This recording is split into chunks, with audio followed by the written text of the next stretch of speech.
एक ॿी अहम ख़बर विभाग के नालो मौलाना फज़ल रहमान ऐं वज़ीर आज़म विच में मुलाक़ात जी अंदरूनी कहानी साम्हूं अची वई। मुलाक़ात में मुल्की सियासी सूरतहाल ते तफ़सीली ॻाल्हि ॿोल कई वई। पीटीआई जी सियासी हिकमत अमलीअ जो हर सतह ते मुक़ाबलो करण ते इतफ़ाक़ कयो वियो आहे।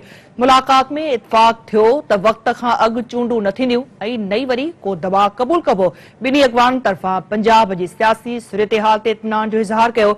ॿिन्ही अॻवाननि इतफ़ाक़ कयो त इमरान ख़ान जी कंहिं बि धमकी या दबाउ में न ईंदासीं।